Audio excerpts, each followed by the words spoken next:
ও বাংলাদেশের মুসলমানরা জেনে রাখো, যেরকম সকাল থেকে সন্ধ্যা হয় এটা যেমন সত্য, দিন শেষে রাত হয় এটা যেমন সত্য, পাহাড়ের বুক থেকে ঝর্ণা নামে এটা যেমন সত্য, নদী থেকে ঢেউ আসে এটা যেমন সত্য, আগামীতে বাংলার জমিনে আল্লাহর দ্বীন ইসলাম কায়েম হবে এটা তেমন সত্য ইনশাআল্লাহ। তো আল্লাহ তাআলা রব্বুল আলামিন বলেন, যে ব্যক্তি আল্লাহ তাআলার উপরে ভরসা করবে, আল্লাহ তাআলা রব্বুল আলামিন তার জীবনকে আল্লাহ তাআলা সফলতা দান করবে। তার বাস্তব প্রমাণ হযরতে বেলাল রাদিয়াল্লাহু তাআলা আনহু। হযরতে বেলাল রাদিয়াল্লাহু তাআলা আনহু, তার ঠোঁটটা ছিল ঝোলা, তার দাঁতগুলো ছিল এলোমেলো, চুলগুলো ছিল উস্কো খুস্কো, কিন্তু তারপরও তার সম্মান মর্যাদা আমার আল্লাহ এত দিলেন কেন?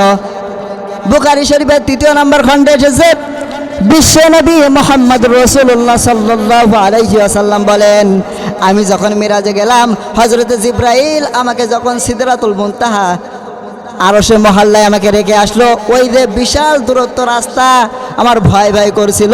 এমন সময় আমি হযরতে বেলালের পায়ের আওয়াজ শুনতে পেলাম। বিশ্বনবী সাল্লাল্লাহু আলাইহি ওয়াসাল্লাম মিরাজ থেকে আসার পরে হযরতে বেলালকে ডাক দিয়ে বলে, বেলাল তুমি গোপনে এত কি আমল করো? হযরতে বেলাল ডাক দিয়ে বলে, ও গো আল্লাহর নবী, আমি যে আমল করি আগে পিছের সব আমল তো আপনি জানেন। আল্লাহর নবী সাল্লাল্লাহু আলাইহি ওয়াসাল্লামকে বললেন, ও গো আল্লাহর নবী, আমি একটা মাত্র আমল করি, সেটা হচ্ছে ওযু করা। নতুন ওযু করার সাথে সাথে আমি তাইয়াতুল ওযুর 2 রাকাত নামাজ পড়ে নেই।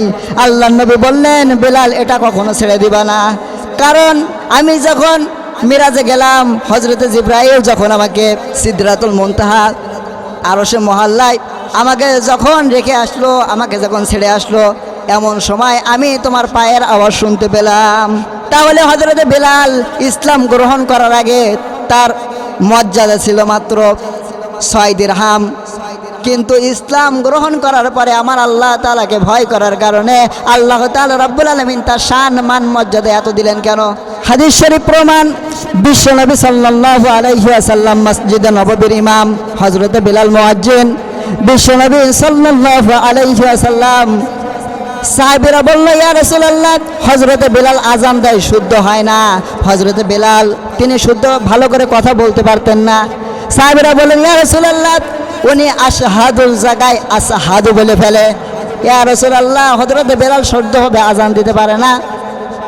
বিশ্বনবী সাল্লাল্লাহু আলাইহি ওয়াসাল্লাম সাহাবীদের কথা রাখতে গিয়ে হযরতে বেলালকে মসজিদ থেকে বাদ দিয়ে দিলেন। ইশার নামাজ শেষে হযরতে বেলাল রাদিয়াল্লাহু তাআলা আনহুকে বললেন, বেলাল, আজকে ফজর থেকে তোমাকে আর আযান দেওয়া লাগবে না, নতুন মুয়াজ্জিন নিয়োগ দেওয়া শেষ। হযরতে বেলাল রাদিয়াল্লাহু তাআলা আনহু তিনি রাতের বেলা বাসায় চলে গেলেন, তাহাজ্জুদে কান্তন করলেন, আল্লাহ, যারা নবীর মসজিদ থেকে আমার বাদ দিয়েছে, আপনি যে আমাকে এই চেহারা দিয়েছেন, ও আল্লাহ, আমার এই চেহারা খারাপ, এটা তো দান তোমার। আমি যে ভালোভাবে কথা বলতে পারি না, এটাও তো দান তোমার। ও আল্লাহ, তোমার এই নিয়ামতকে ভুল ধরে যারা আমাকে নবীর মসজিদ থেকে বাদ দিয়েছে, আল্লাহ তোমার কাছে মামলা দিলাম। ফজরের আজান হয়ে গেছে, সকাল হয় না।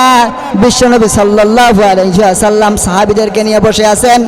বিশ্বনবী সাল্লাল্লাহু আলাইহি ওয়াসাল্লাম, এমন সময় হযরতে জিবরাইল আলাইহিস সালাম এসে হাজির, বললেন, ইয়া রাসূলুল্লাহ, আজকে কি ফজরের আজান হবে না? আল্লাহর নবী বললেন, ও ভাই জিবরাইল, নতুন মুয়াজ্জিন সুরালো কণ্ঠে আজান দিয়েছে। হযরতে জিবরাইল আলাইহিস সালাম বললেন, ও আল্লাহর নবী, আপনি কি বলেন যে বিলাল আজান দেওয়ার সাথে সাথে আকাশের ফেরেশতা, আরশের ফেরেশতা সব আমার আল্লাহর কদমে সিজদায় পড়ে যায়। ও নবী, আজকে যদি হযরতে বেলাল আজান না দেয়, তাহলে কিয়ামত পর্যন্ত কখনো কোনোদিনও সকাল হবে না। দয়া করে আপনি বেলালকে দিয়ে আজানটা দিয়ে দেন।